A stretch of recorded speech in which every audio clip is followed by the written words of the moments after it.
Well, good afternoon, or whatever time it is that you're watching this. Welcome to the Authors on the Air program, part of the Authors on the Air Global Network, radio network. I'm your host, Bruce Robert Coffin, and it is my pleasure today to have joining us here on the program the very talented novelist and friend of mine, Tracy Clark. Welcome, Hello. Tracy. Hey, Bruce. How are you? How you doing? I'm good. Good.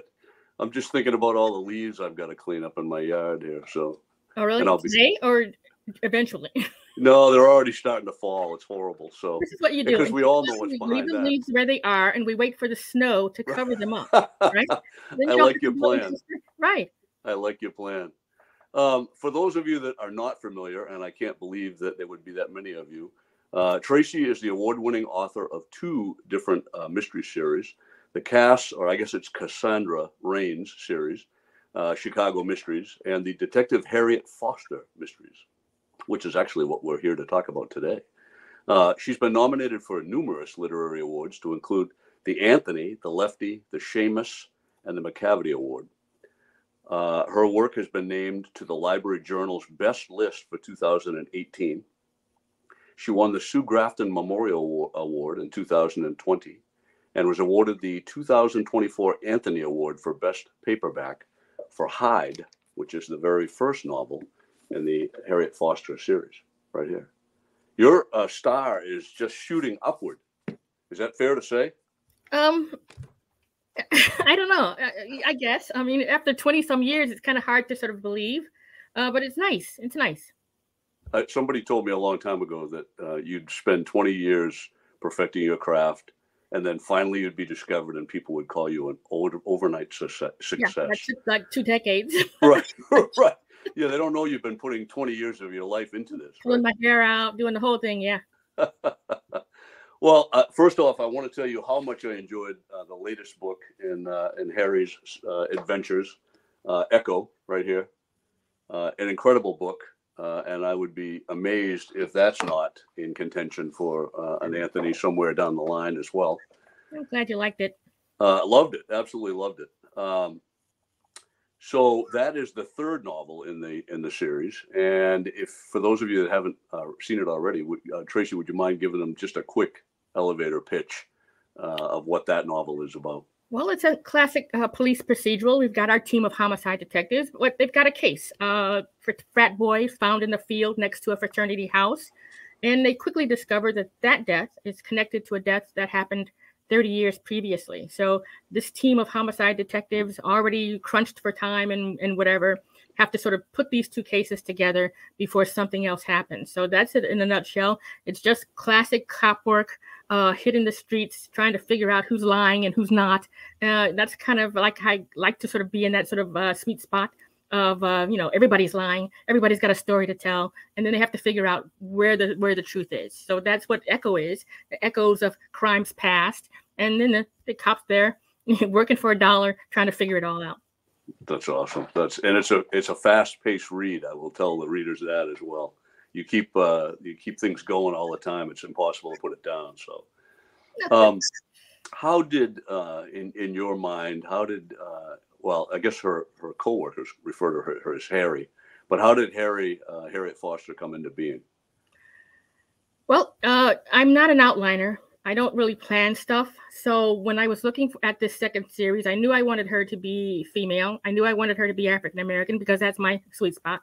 But she sort of developed on the page. I put her on the street in front of that police station. That's how it started for me.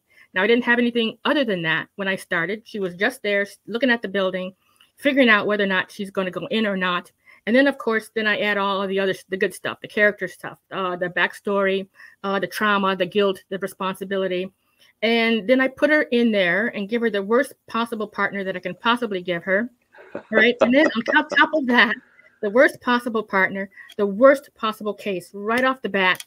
Not sure she wants to be there. She goes in, worst partner, worst case, go. Let's see what Harriet is made of. And that's right. Kind of how I do every book. I don't know who the characters are beyond sort of maybe a vague sketch of who they are until I put them in a situation, and then they have to do stuff. And that's when we sort of find out who they are and what they're made of, and whether or not they are brave people or weak people, what their vulnerabilities are and their flaws and foibles and all that stuff. But that's stuff that I have to find on the page, because I don't have any kind of plan like a normal writer would have.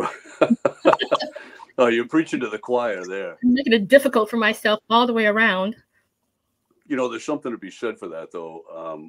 You know, I've done plotting, but only on a couple of books. Most of the time, it's not that. And I find a lot of people that are big plotters will tell you, "Geez, it's so much easier to plot the book, and then you have a recipe to follow as you're writing." Mm-hmm. But it sounds like you're describing the same process that I use, which is, if I don't know who the characters are yet, how can I possibly plot out the book? Like, I need to know how they react.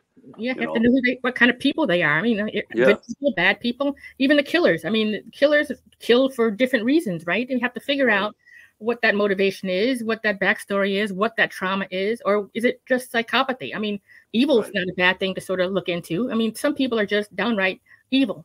Right. And it's sort of fun to sort of dig into that, to figure out where the kink is and try to put it on the page.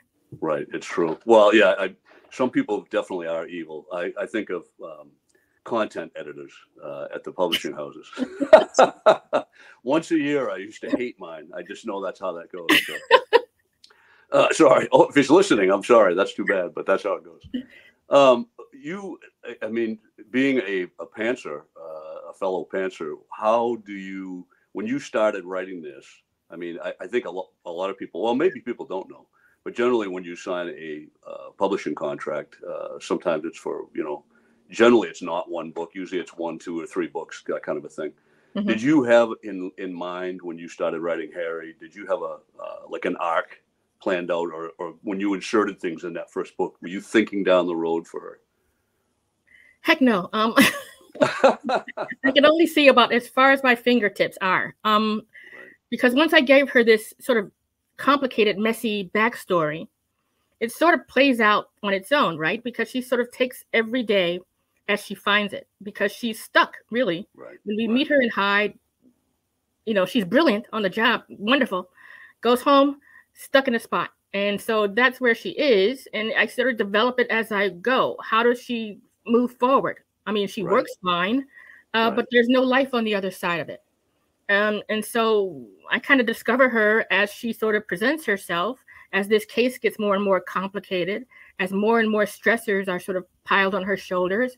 Right. And there she is, sort of digging herself out of a mud spike. And I've got to figure out who she is. Little by little, I do. I learned a little bit more about her in Fall than I did in Hyde, and hopefully a little bit more in Echo than I did in Fall.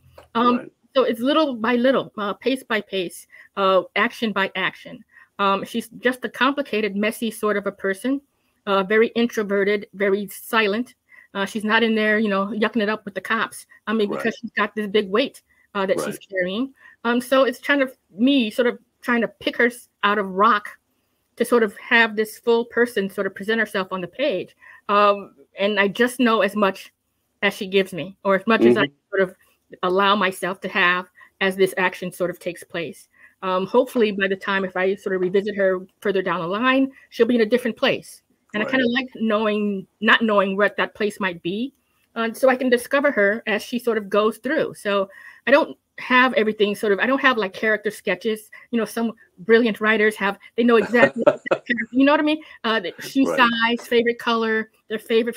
I have absolutely no idea until Harriet tells me. So I put her in the situation. There it is. She likes Chinese food. I mean, so it's that sort of a thing. But I kind of like it that way. I mean, my brain doesn't work the other way, so it has to be this. Just that, it's kind of a weird way to sort of do it, because novels are complicated. You know that. I mean, there's many pitfalls and caves you can sort of go into that you get yourself stuck, and you have to sort of have a plan about it. I mean, and I think pantsers do have a plan. It's just not something that we write down. We write by rhythm. We write by sort of knowing where something needs to go, or where a character might need to go this way as opposed to that. But it's all here. We sort of get to the same place outliners get. We just have a messier way of sort of getting through the haunted forest. Right. No, it's true. I like that. So you had mentioned her partner, Harry's partner, and in the first book, I got to say that was tense for me to read. That was also well done. That character was created and annoyed me on a routine basis. I thought I'd gone too far, and then I checked some cops like that. Well, listen up. This is the character that I've got in his. Have you ever worked with anybody like that? And I said, are you kidding me? Everybody, down to the last person, said, oh yeah. They knew exactly what his name was, what year they worked with him, and he was just that kind of a character that everybody, unfortunately, has had the experience of working with. So I said, okay, fine. Then I know I didn't go too far. So now it's fun now. So now it's fun playing with this character, seeing how much of a curmudgeon I can make him, and picking at Harriet every single moment. Right.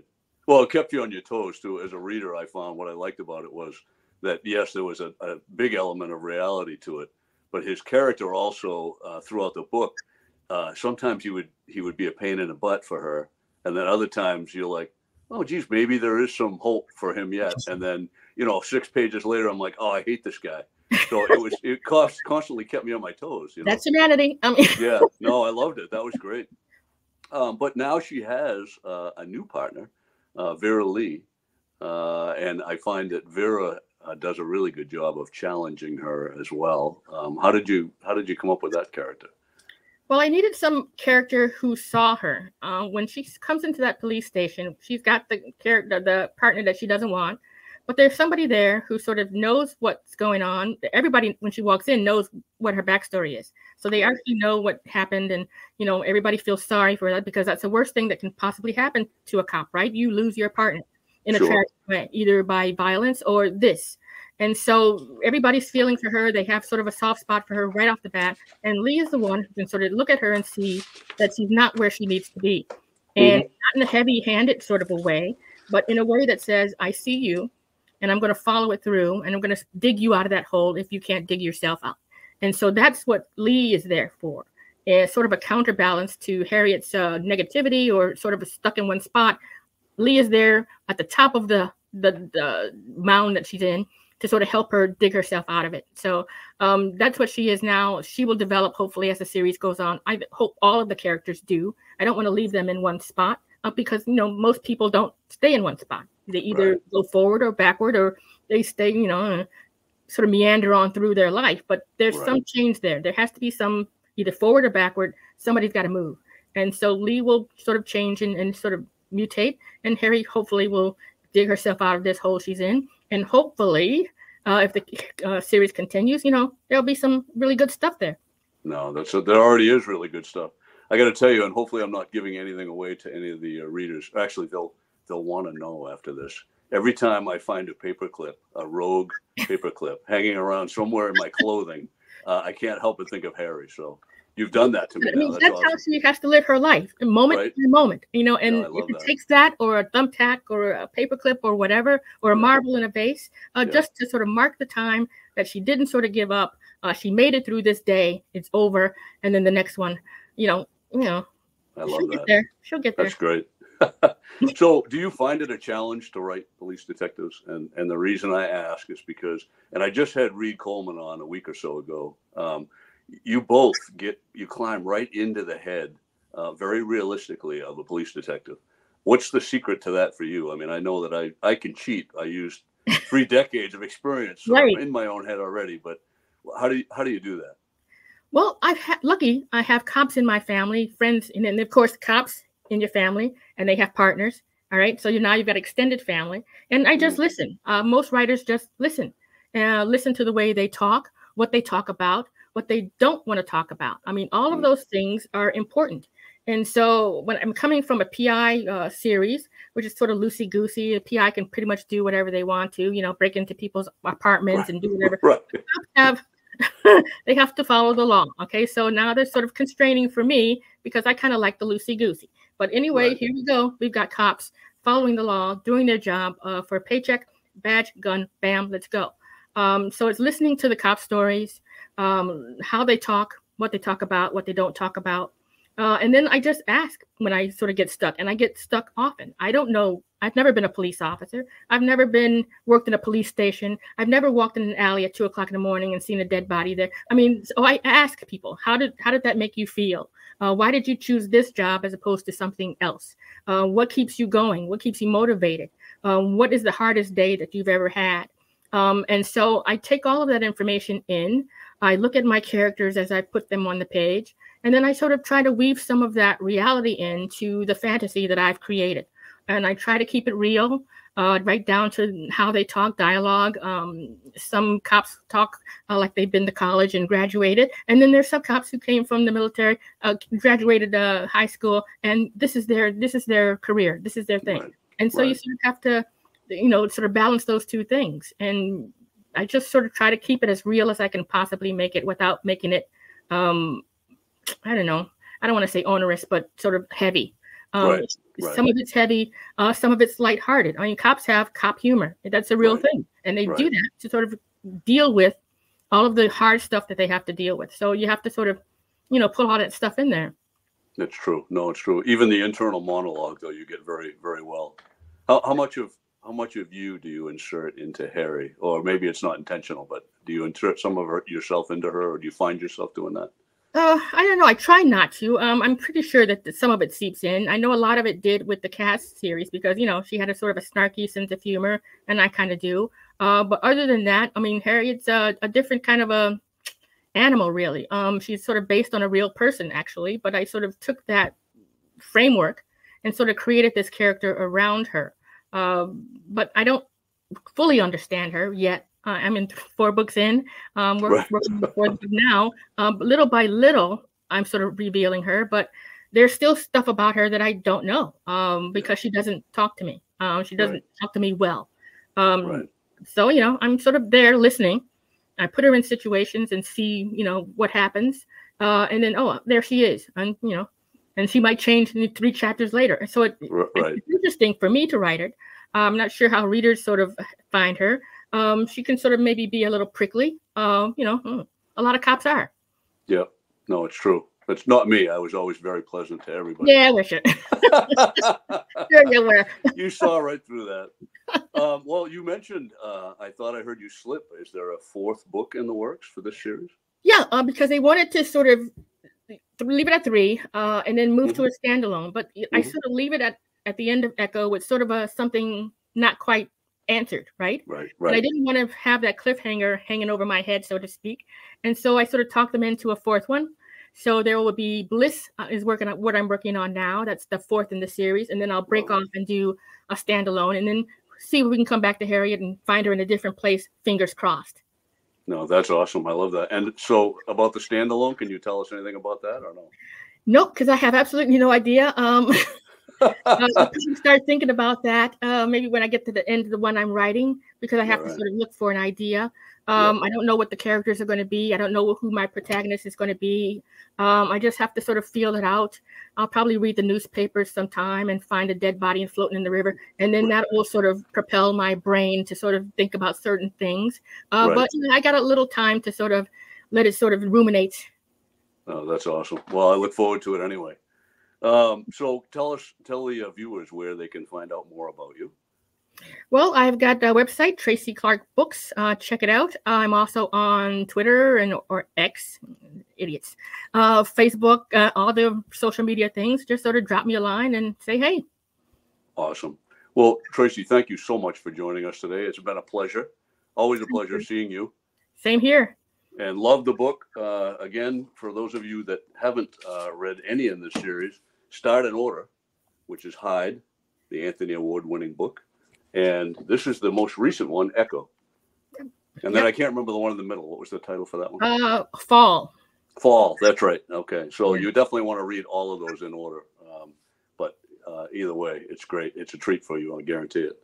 Well, Thank you all for joining us today. My guest was Tracy Clark, and you have been listening to the Authors on the Air Global Radio Network. Thanks so much. See you next time.